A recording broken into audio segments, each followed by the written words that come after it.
The night I realized someone had been inside my apartment, I was standing barefoot in the kitchen, holding a cup of cold coffee I didn't remember pouring. The chair by the window was facing the wrong direction. It was a small thing. Most people wouldn't notice. But I had lived alone for 3 years, and I was obsessive about where everything went.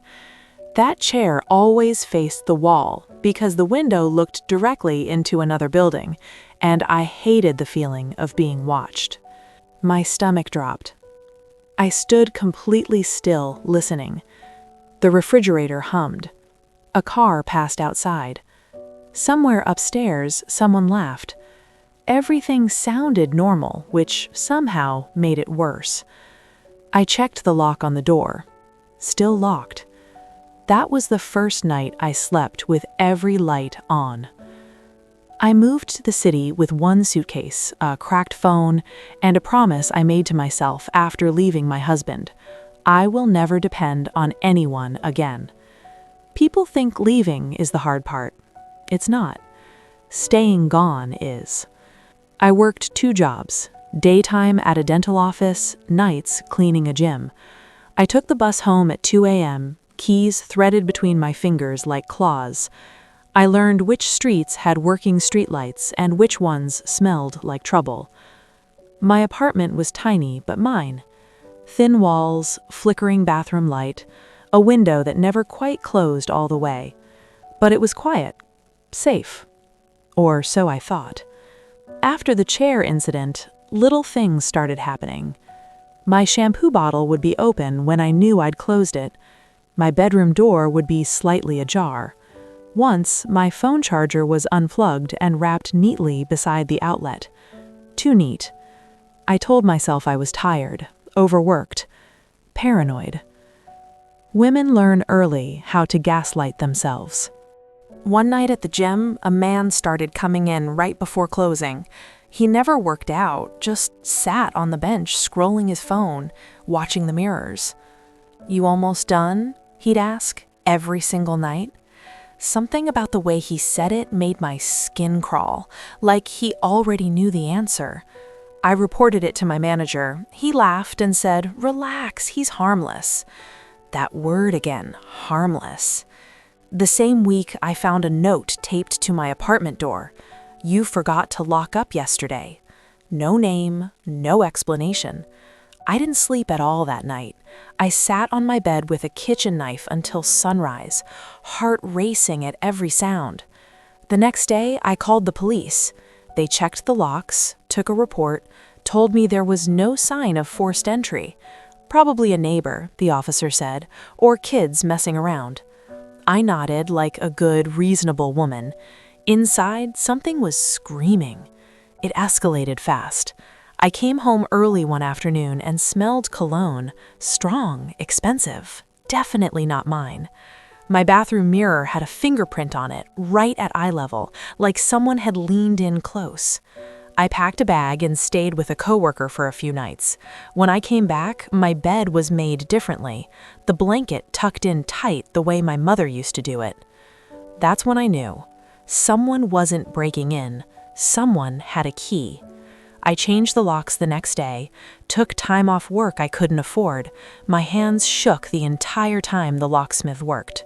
"Ex-boyfriend?" he asked casually. "Ex-husband," I said. He raised his eyebrows but didn't ask more.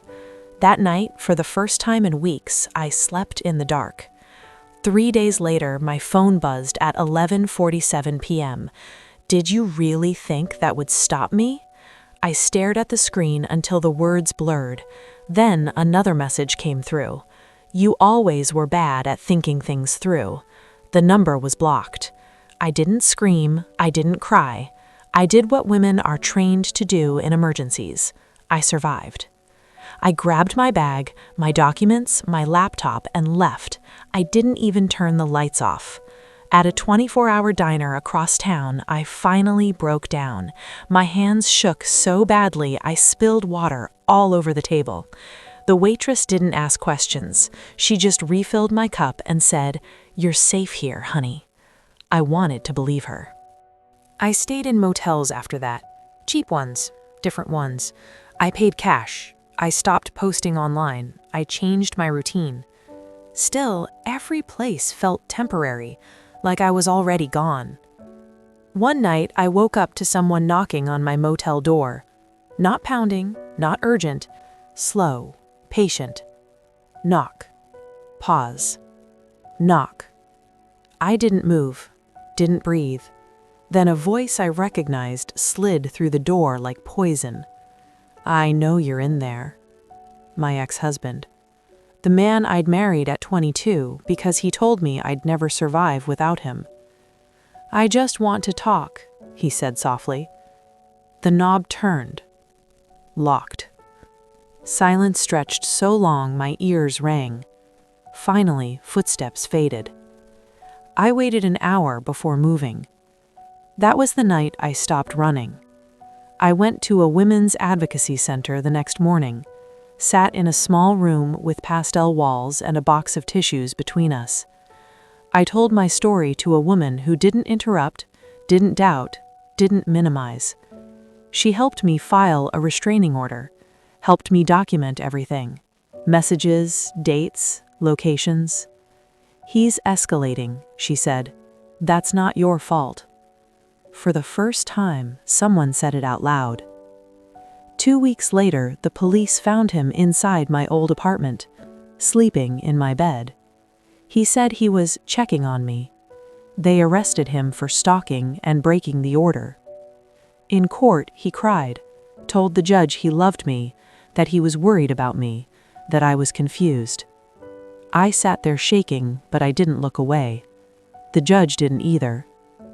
I moved again. New city, new job, new locks, new number. Healing wasn't dramatic. It was quiet, boring, exhausting. Some nights I still wake up thinking I hear knocking. But now when I check the door, it's locked. And when I look in the mirror, the face staring back at me isn't scared. She's tired. She's stronger. She's still here. And that's the part of the story he never expected.